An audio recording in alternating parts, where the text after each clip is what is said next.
Bagalkot by election ಬಿಜೆಪಿಯ ಒಗ್ಗಟ್ಟಿನ ಮಂತ್ರ. ಚುನಾವಣೆ ಗೆಲ್ಲಲು ಬಿಜೆಪಿ ನಾಯಕರ ಸ್ಟ್ರಾಟಜಿ ಇದು. ಬಾಗಲಕೋಟೆಯಲ್ಲೂ ಬೈ ಎಲೆಕ್ಷನ್ ಬಿಜೆಪಿಯ ಒಗ್ಗಟ್ಟಿನ ಮಂತ್ರ. ಉಪಚುನಾವಣೆ ಗೆಲ್ಲಬೇಕು ಅಂತ ಸ್ಟ್ರಾಟಜಿ ಮಾಡುತ್ತಾ ಇದ್ದಾರೆ. ಬಿಜೆಪಿಯ ಘಟಾನುಘಟಿ ನಾಯಕರು ಬಾಗಲಕೋಟೆಗೆ ಎಂಟ್ರಿ. ಬಿವೈ ವಿಜಯೇಂದ್ರ, ಪ್ರಹ್ಲಾದ್ ಜೋಶಿ, ಜಗದೀಶ್ ಶೆಟ್ಟರ್, ಗೋವಿಂದ ಕಾರಜೋಳ ಸೇರಿ ಪ್ರಮುಖ ನಾಯಕರು ಬಾಗಲಕೋಟೆಗೆ ದೌಡಾಯಿಸಿದ್ದಾರೆ. ಬಿಜೆಪಿ ಅಭ್ಯರ್ಥಿ ವೀರಣ್ಣ ಚರಂತಿಮಠ ಬೆಂಬಲ. ವೀರಣ್ಣ ಚರಂತಿಮಠ್, ಪಿಎಚ್ ಪೂಜಾರ್ ಕೂಡ ಒಗ್ಗಟ್ಟನ್ನ ಪ್ರದರ್ಶಿಸುತ್ತಿದ್ದಾರೆ. ಎಲ್ಲಾ ಮುಖಂಡರು ಕೈ ಎತ್ತಿ ಒಗ್ಗಟ್ಟು ಪ್ರದರ್ಶನ ಮಾಡುತ್ತಿದ್ದಾರೆ. ನೀನಾ ನಾನಾ ಎಂಬತ್ತಿದ್ದಂತ ಬಾಗಲಕೋಟೆಯ ಕ್ಷೇತ್ರದಲ್ಲಿ ಈಗ ನಾಯಕರು ಒಗ್ಗಟ್ಟಿನ ಮಂತ್ರ ಜಪಿಸುತ್ತಿದ್ದಾರೆ. ನಿರಾಣಿ ಮತ್ತು ವೀರಣ್ಣ ಮಧ್ಯೆ ಮುಸುಕಿನ ಗುದ್ದಾಟ ಇತ್ತು. ಈಗ ರಾಜ್ಯ ಮಟ್ಟದ ಮುಖಂಡರ ಮಧ್ಯೆ ಒಗ್ಗಟ್ಟು ಪ್ರದರ್ಶನವಾಗ್ತಾ ಇದೆ. ಚುನಾವಣೆ ಸಂಬಂಧ ಬಿಜೆಪಿ ರಾಜಕೀಯ ತಂತ್ರಗಾರಿಕೆ. ಬಾಗಲಕೋಟೆ ಬೈ ಎಲೆಕ್ಷನ್ ಗೆಲ್ಲಲು ಬಿಜೆಪಿ ರಣತಂತ್ರವನ್ನು ರೂಪಿಸ್ತಾ ಇದೆ. ಬಾಗಲಕೋಟೆ ಬೈ ಎಲೆಕ್ಷನ್ ಬಿಜೆಪಿಯ ಒಗ್ಗಟ್ಟಿನ ಮಂತ್ರ. ಉಪಚುನಾವಣೆ ಗೆಲ್ಲಲು ಬಿಜೆಪಿ ನಾಯಕರು ಸ್ಟ್ರಾಟಜಿ ಮಾಡುತ್ತಿದ್ದಾರೆ. ಬಿಜೆಪಿ ಘಟಾನುಘಟಿ ನಾಯಕರು ಬಾಗಲಕೋಟೆಗೆ ಎಂಟ್ರಿ. ಬಿವೈ ವಿಜಯೇಂದ್ರ, ಪ್ರಹ್ಲಾದ್ ಜೋಶಿ, ಜಗದೀಶ್ ಶೆಟ್ಟರ್, ಗೋವಿಂದ ಕಾರಜೋಳ ಸೇರಿ ಪ್ರಮುಖ ನಾಯಕರು ದೌಡಾಯಿಸಿದ್ರು ಬಾಗಲಕೋಟೆಗೆ. ಬಿಜೆಪಿ ಅಭ್ಯರ್ಥಿ ವೀರಣ್ಣ ಚರಂತಿಮಠ್ಗೆ ಬೆಂಬಲ ಸೂಚಿಸೋಕೆ ಈಗ ಎಲ್ಲರೂ ಒಗ್ಗಟ್ಟಿನ ಮಂತ್ರವನ್ನ ಜಪಿಸ್ತಾ ಇದ್ದಾರೆ.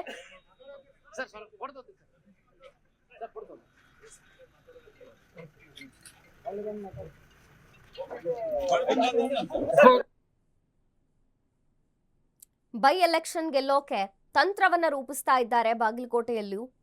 ಇನ್ನು ಒಗ್ಗಟ್ಟಿನ ಮಂತ್ರ ಶಕ್ತಿ ಪ್ರದರ್ಶನವಾಗಬೇಕು ಅನ್ನುವಂಥದ್ದು. ಹಾಗಾಗಿ ಪ್ರಮುಖ ನಾಯಕರುಗಳು, ಬಿಜೆಪಿ ರಾಜ್ಯಾಧ್ಯಕ್ಷರು ಸೇರಿದಂತೆ ಎಲ್ಲರೂ ಕೂಡ ಬಾಗಲಕೋಟೆಗೆ ದೌಡಾಯಿಸಿರೋದು. ಬಿಜೆಪಿ ಅಭ್ಯರ್ಥಿ ವೀರಣ್ಣ ಚರಂತಿಮಠ್ಗೆ ಗೆಲುವು ಸಿಗಬೇಕು. ಈ ನಡುವೆ ನಿರಾಣಿ ಮತ್ತು ವೀರಣ್ಣ ಮಧ್ಯೆ ಮುಸುಕಿನ ಗುದ್ದಾಟ ಇತ್ತು. ಆದರೆ ಉಪಚುನಾವಣೆಯ ಸಂಬಂಧ ಬಿಜೆಪಿಯಲ್ಲಿ ಎಲ್ಲರೂ ಕೂಡ ಒಗ್ಗಟ್ಟಿನ ಮಂತ್ರವನ್ನ ಜಪಿಸಿ ರಾಜಕೀಯ ತಂತ್ರಗಾರಿಕೆಯನ್ನ ಮಾಡ್ತಾ ಇದ್ದಾರೆ.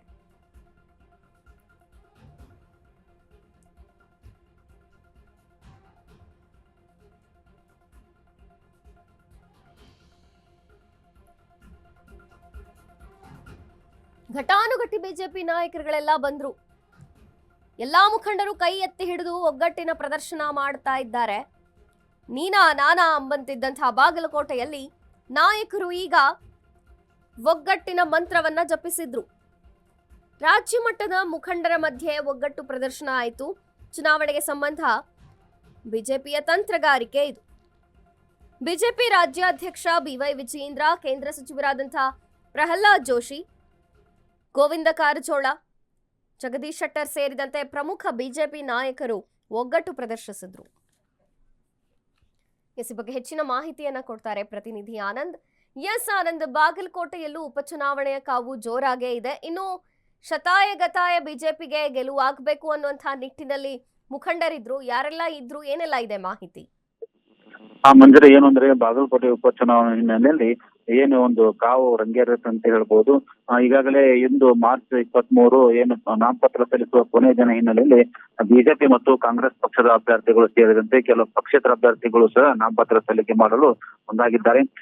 ಏನು ಬಿಜೆಪಿ ಪಕ್ಷದ ಅಭ್ಯರ್ಥಿ ಆಗಿರುವಂತಹ ವೀರಣ್ಣ ಚರಂತಿಮಠ್ ಅವರು ಮತ್ತೆ ಈಗ ಇನ್ನೊಮ್ಮೆ ತಮ್ಮ ಪ್ರಮುಖ ನಾಯಕರೊಂದಿಗೆ ಅಂದ್ರೆ ಬಿಜೆಪಿಯ ರಾಜ್ಯಾಧ್ಯಕ್ಷರಾಗಿರುವಂತಹ ವಿಜೇಂದ್ರ ಇರ್ಬೋದು, ಕೇಂದ್ರ ಸಚಿವರಾಗಿರುವಂತಹ ಪ್ರಹ್ಲಾದ್ ಜೋಶಿ ಇರ್ಬೋದು, ಮತ್ತು ಮಾಜಿ ಸಿಎಂ ಆಗಿರುವಂತಹ ಜಗದೀಶ್ ಶೆಟ್ಟರ್, ಶ್ರೀರಾಮುಲು, ಮಾಜಿ ಏನು ಮಂತ್ರಿ ಇದ್ದಾರೆ ಮುರುಗೇಶ್ ನಿರಾಣಿ, ಹೀಗೆ ಕೆಲವೊಂದು ಮುಖಂಡರೊಂದಿಗೆ ಅವರು ಏನು ಎಸ್ಸಿ ಆಫೀಸ್ಗೆ ಬಂದು ನಾಮಪತ್ರ 2ನೇ ಬಾರಿ ನಾಮಪತ್ರ ಸಲ್ಲಿಸಿದ್ರು.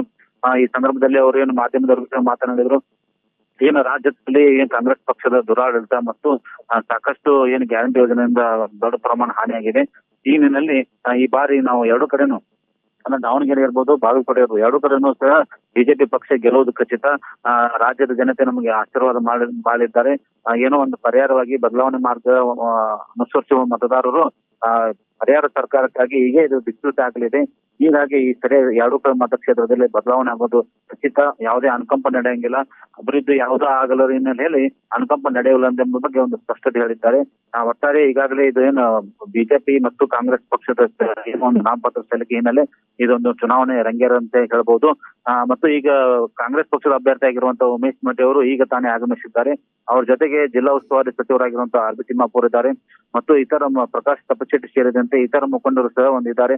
ಅವರು ಈಗ ಏನು ಎಸ್ಸಿ ಆಫೀಸ್ಗೆ ಆಗಮಿಸಿ ಅವರು ಈಗ ನಾಮಪತ್ರ ಸಲ್ಲಿಕೆ ಒಳಗೆ ಹೋಗಿದ್ದಾರೆ. ಹೀಗೆ ಮತ್ತೆ ಅವರು ತಮ್ಮ ಅಭಿಪ್ರಾಯವನ್ನು ವ್ಯಕ್ತಪಡಿಸುವ ಜೊತೆಗೆ ಏನು ಮಧ್ಯಾಹ್ನ 2 ಗಂಟೆ ಸಮಯದಲ್ಲಿ ಮುಖ್ಯಮಂತ್ರಿ ಸಿದ್ದರಾಮಯ್ಯ ಅವರು ಈ ಕ್ಷೇತ್ರಕ್ಕೆ ಆಗಮಿಸುತ್ತಾರೆ. ಜೊತೆಗೆ ಡಿ.ಕೆ. ಶಿವಕುಮಾರ್ ಸೇರಿದಂತೆ ಹಲವಾರು ನಾಯಕರು ಸಹ ಈ ಕ್ಷೇತ್ರಕ್ಕೆ ಆಗಮಿಸಿ ಏನು ಕಾಂಗ್ರೆಸ್ ಪಕ್ಷದ ಗೆಲುವಿಗಾಗಿ ಒಂದು ಪ್ರಚಾರ ಮಾಡಲಿದ್ದಾರೆ ಅಂತ ಹೇಳ್ಬೋದು. ಮಂಜರಿ. ಓಕೆ ಆನಂದ್, ಥ್ಯಾಂಕ್ ಯು ನಿಮ್ಮೆಲ್ಲ ಮಾಹಿತಿಗಾಗಿ. ಹೊಟ್ಟೆ ನೋವು, ಗ್ಯಾಸ್ ಟ್ರಬಲ್, ಆಸಿಡಿಟಿಗೆ ಚಿಂತೆ ಬೇಡ. 1 ಚಮಚ ಅಮೃತ ಬಿಂದು ಔಷಧಿ ನಿರಾಳತೆಯ ಅನುಭವ ನೀಡುತ್ತದೆ. ಅಮೃತ ಬಿಂದು, ಕೋಟ್ಯಾಂತರ ಜನರ ನೆಚ್ಚಿನ ಆಯುರ್ವೇದ ಪರಿಹಾರ.